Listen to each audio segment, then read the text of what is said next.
Oyo, monsieur Oyo, le papa ici. Kaka na kati ya instruction ya kokanga moto na ville ya Gombe, na commune ya Gombe. C'est clair. Tokangi, mutu sur renseignement à la population, Mutombo, un policier. Champion, semble-t-il, na kokanga ba moto en dehors de la zone interdite.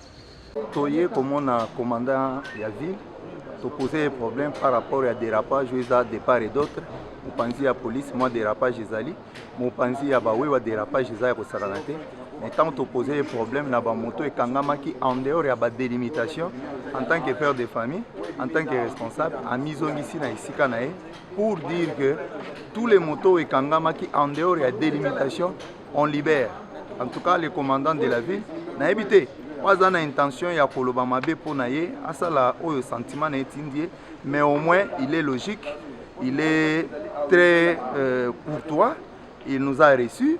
Azongiseli mutunyonso moto naye parce qu'il y a des images oyo la kisake oyo bakanga ki ango na inerbe na ngwasuma na avant ba limitation presque ba place nyonso ya surtout ya liboso ya kan fungula mususu eza awa mususu eza na kan fungula mais oyo eza na awa.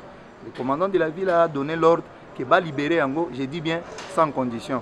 En tout cas mutusoki a lobi ka pesi atteint un rond à Kosi. Donc le commandant de la ville a eu la commerce, c'était Azana Simayami Beko ya Bakonzi. Et d'ailleurs, nous avons précisé que ordre ya moto Kota Gombete, ce n'est pas le commandant de la ville Kilimbalimba Blaise, Mutuache Yango. Et ça ba ordre o yé aye kokuta. Akuti yango, mais bateau bazan de mauvaises intentions. Balingi balatisa yango, on dirait yenda salaki yango. En tout cas, nous les remercions sincèrement.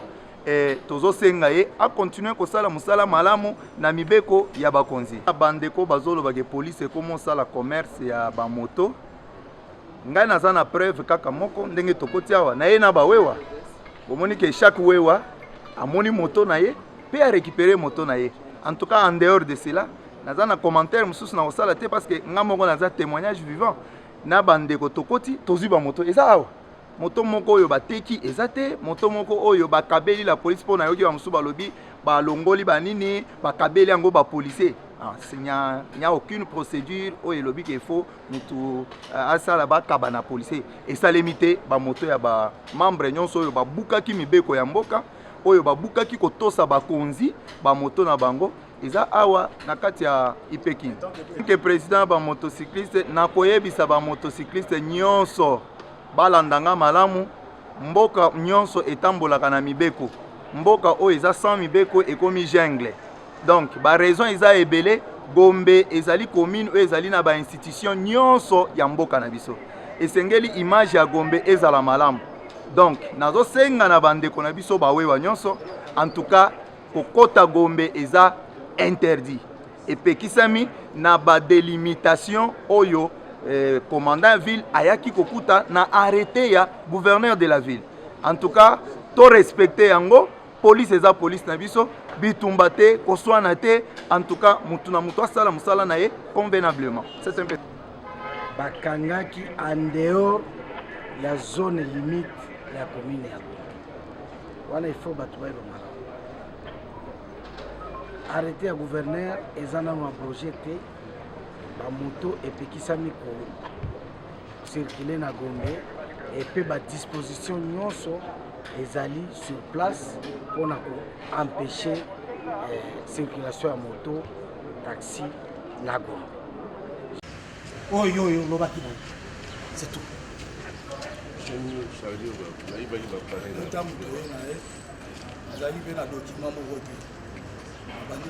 Makambo lobi na réseau sur lobi ni parce qu'ils ont circulé au monde.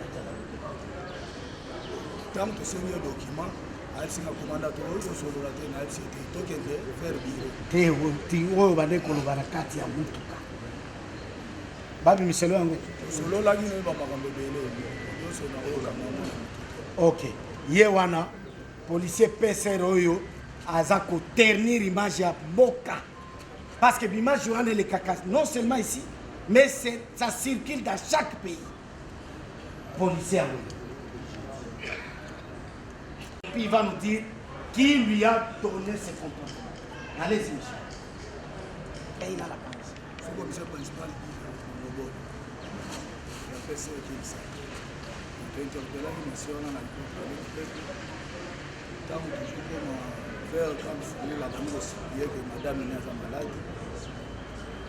Madame est malade, elle est malade.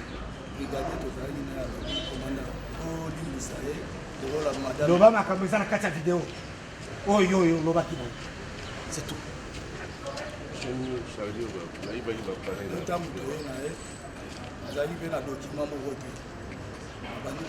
makambo lobi na réseau so lobi ni parce qu'ils ont circulé au monde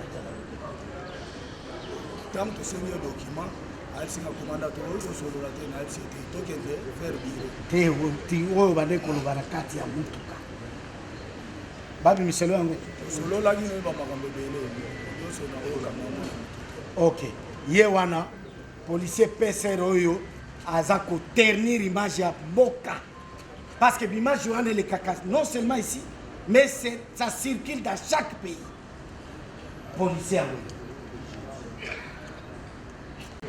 po camarade nanga moko na tango ya général kasi asombaki moto pa Major Maendeleo asombaki moto $600 nde abisa po biso tosubulaka bakabeli yo moto bobuli bosali makelenga soki bapesi yo kamwa quelque chose yo mpe oluki mwa moto moko boye po ebanda kosunga yo po saki te na bamakambo wana ozaki mbongo nde asombaki na ntango ya général kasi pa Major Mamboye asombaki moto $600 nga mpe ere bapesinga mbunga makelemba nalobi nga mpe efale aluka mwa akosomba ata moto nde nazwaki papa avei na biso kuna nalobi oyo akompagne nga mpo nga nayebi hypercrime te natikaka mpe okoma hypercrime te est-ce que il n'y a pas moyen tokóma na yo kuna yo nde oza bakamarade kuna oza soda otuna bango est-ce que bamoto wana eza kaka nde toye na ye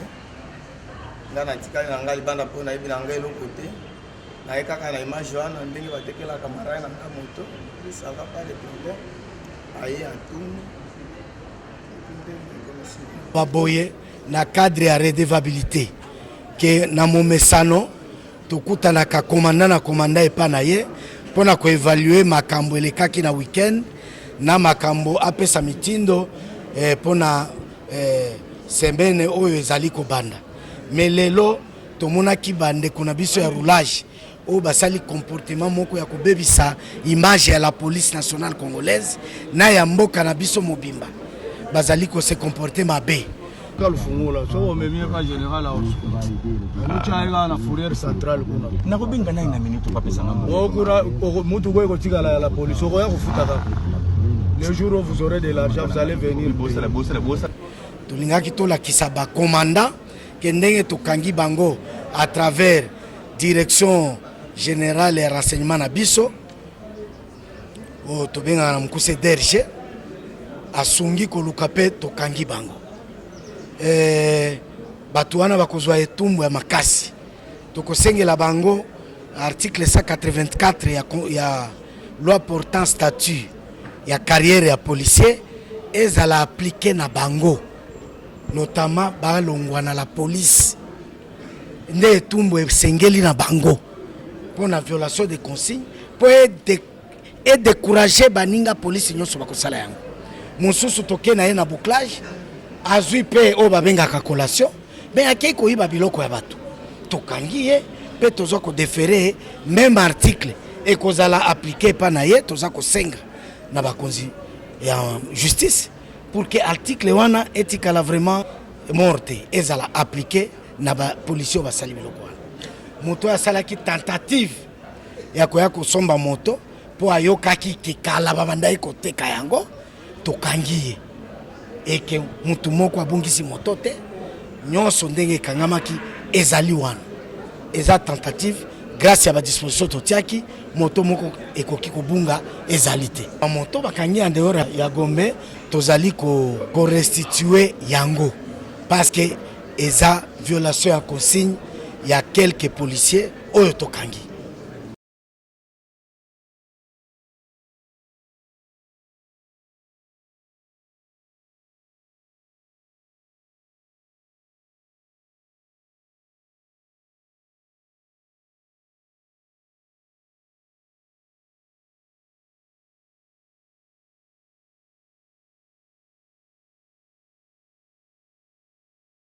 Mais oui, je vous dis bien que la sécurisation des personnes et de leurs biens n'a jamais été le fait d'un hasard. C'est toujours le fait ou les conséquences d'une planification, une bonne planification. Et comme vous venez de le voir, nous venons de sanctionner tout policier au comportement déviant ou dérapant. Et ces mêmes mesures, je profite de l'occasion pour en parler à la population de Kinshasa ou quinoise, que les Quinois doivent savoir les mots qui nous rongent tous, notamment la conduite sur la voie publique. Nous avons un instrument mis par les législateurs qui nous gèrent tous, qu'on appelle les codes de la route. Il y a des Quinois que vous voyez lui-même qu'ils violent intentionnellement ces codes de la route. Alors à celui-là, nous promettons des mesures fortes. Et d'ailleurs, nous sommes parmi les gens qui allons proposer à notre gouvernement pour qu'il y ait un projet de loi qui va prendre des mesures très sévères contre tout chauffeur qui prendra le sens contraire. Là, on voudrait bien que les législateurs nous fassent une loi. Et le plus tôt, au premier... Qu'est-ce que la police met actuellement? Un système pour accompagner bien sûr des mesures très fortes qui sera à la longue. Mais oui, je vous dis bien que la sécurisation des personnes et de leurs biens n'a jamais été le fait d'un hasard. C'est toujours le fait ou les conséquences d'une planification, une bonne planification. Et comme vous venez de le voir, nous venons de sanctionner tout policier au comportement déviant ou dérapant. Et ces mêmes mesures, je profite de l'occasion pour en parler à la population de Kinshasa ou quinoise, que les Quinois doivent savoir les mots qui nous rongent tous, notamment la conduite sur la voie publique. Nous avons un instrument mis par les législateurs qui nous gèrent tous, qu'on appelle les codes de la route. Il y a des Quinois que vous voyez lui-même qu'ils violent intentionnellement ces codes de la route. Alors à celui-là, nous promettons des mesures fortes. Et d'ailleurs, nous sommes parmi les gens qui allons proposer à notre gouvernement pour qu'il y ait un projet de loi qui va prendre des mesures très sévères contre tout chauffeur qui prendra le sens contraire. Là, on voudrait bien que les législateurs nous fassent une loi. Et le plus tôt, au début de cette législature, on voudrait bien qu'on va soumettre ce projet de loi. Parce que ça va passer au gouvernement, par notre ministre de l'Intérieur. Nous allons proposer que celui qui prend le sens contraire, son véhicule soit saisi et que ça puisse appartenir à l'État congolais. Et qu'il voit que ce véhicule est saisi parce qu'il a emprunté le sens contraire. Par exemple, c'est une loi qu'on peut proposer pour cette législature et ça va sauver les Congolais victimes de ce banditisme dans le trafic routier. Quelque chose de nouveau pour retenir le véhicule d'un individu. Et même la moto, saisie, et quand c'est saisi, ça devient un bien public de l'État. Et une loi comme ça peut nous faciliter dans les articles non verrouillés de la loi, de la Constitution.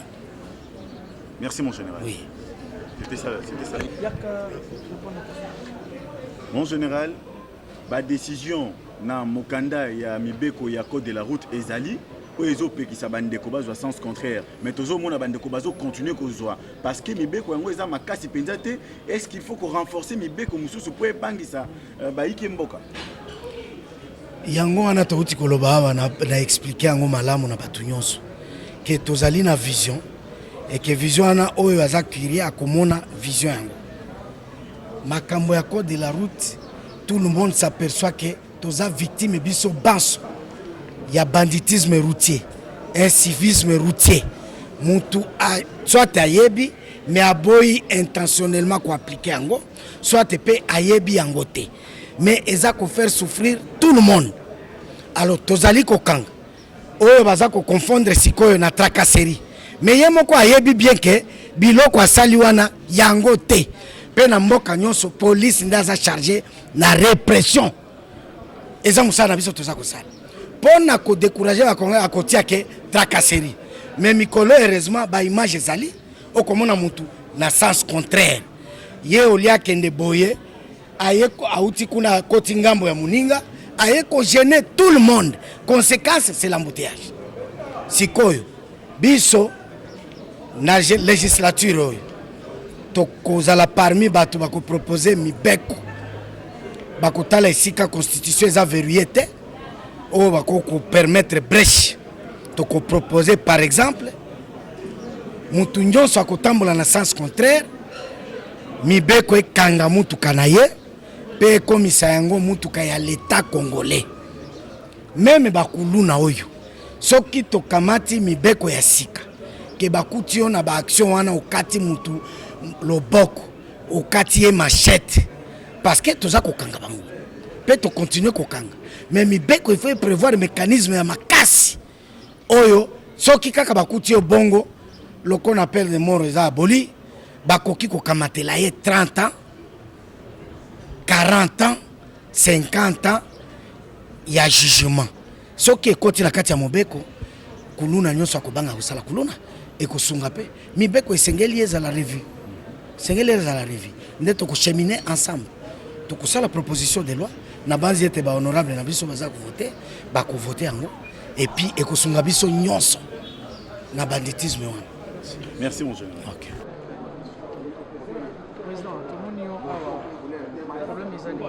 Merci mingi ndeko journaliste toye komona commande